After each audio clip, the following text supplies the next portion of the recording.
Okay, let's continue for what we started. Last time we have a wonderful class with the word variables in Python. What is the definition of variables in Python? What they are made. We said the variable is the simplest unit of data stored in the programming language. It adds a cutting off for value that can be changed during execution. For example, s equals to 10, print s, we have the value of s. We change the value of s equals to hell.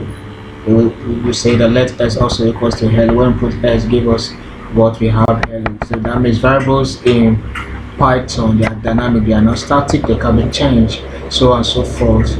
Okay, now common operation with variables. We declare variable, we have the total sum.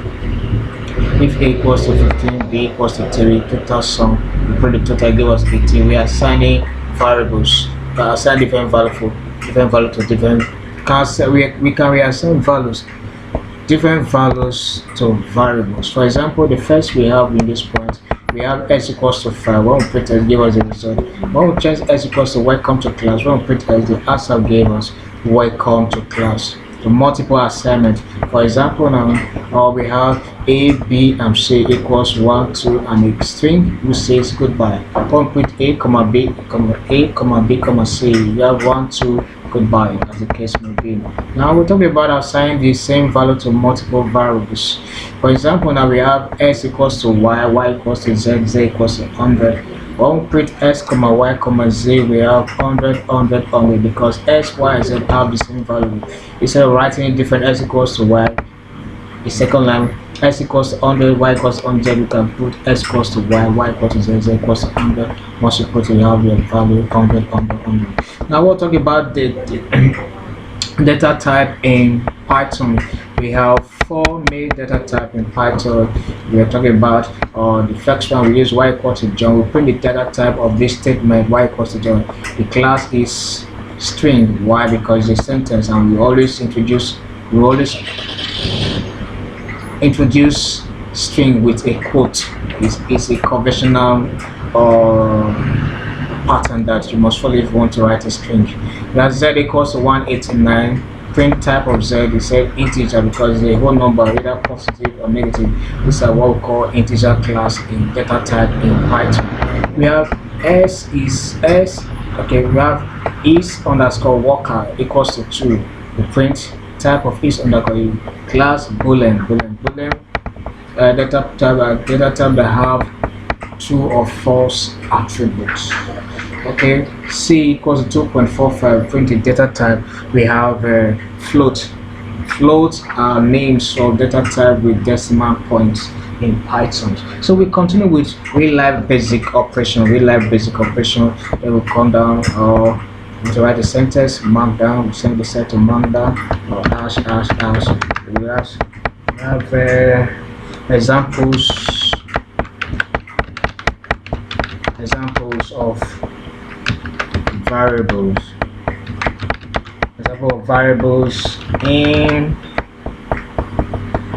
Examples of variables in real life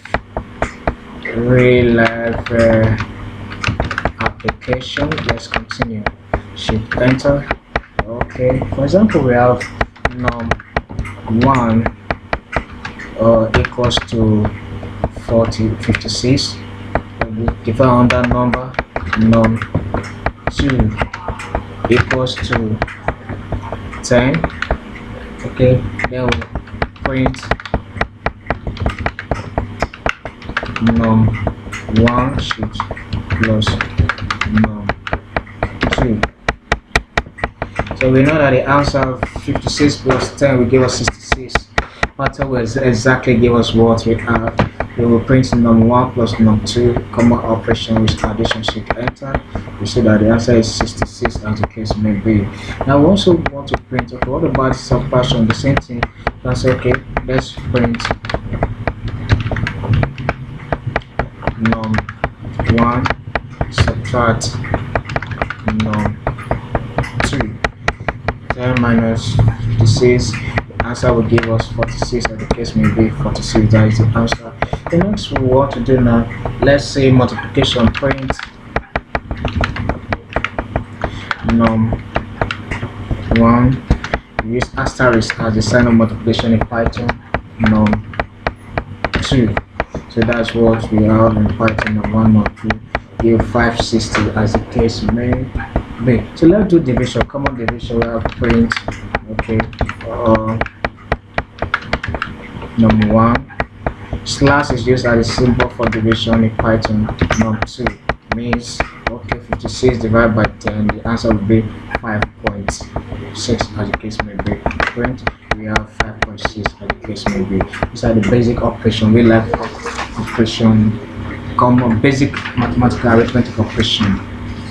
Okay, variables can also be used to store users' information. Yes, we can use it to store user information. How do we do that? Okay, variables can also be used to store users' information. For example, let's change this to a markdown and see how it goes. Markdown. Okay, we click variables, put it hash.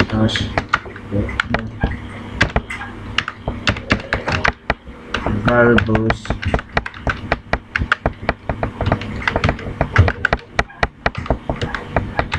Variables can be used to store user information. Okay, variables can be used to store user information. For example, maybe we are in a class and we just pick a student from a class. His name is John. He's 15 years old. He's a member of the class. If it's true, we put true. If it's false, we put false. So let's do it. How do we construct this real life situation, this information about this individual student in our class? For example, we have, okay, let's start with the name. Sorry, we're using small letter name. So name, okay, equals to John. John is a member of the class. John, close quote, age of John.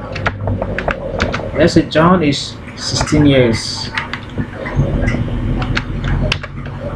To state John is a member of the class, we use the Boolean data type is underscore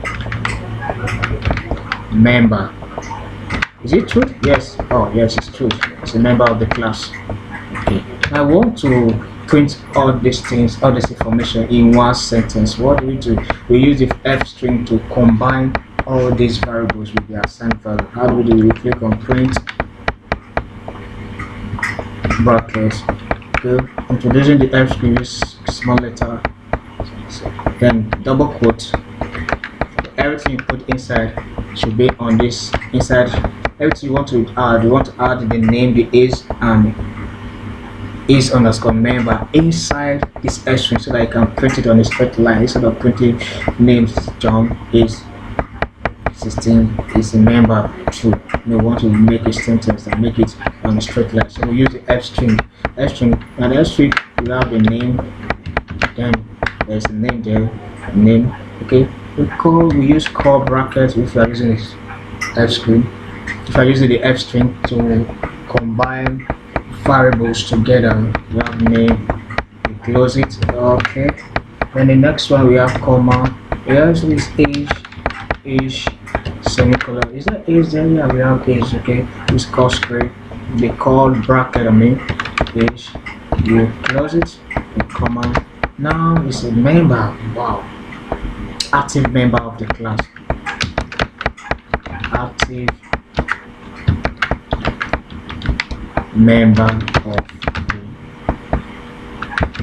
the class. Is this true? They put that call back at the Boolean statement is underscore member.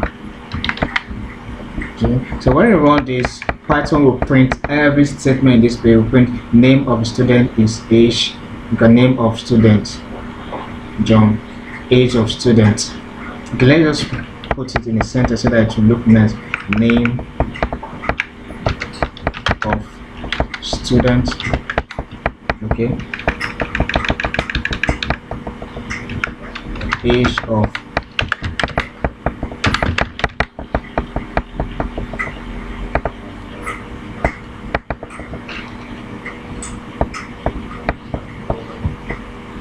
See you next time. Anyways.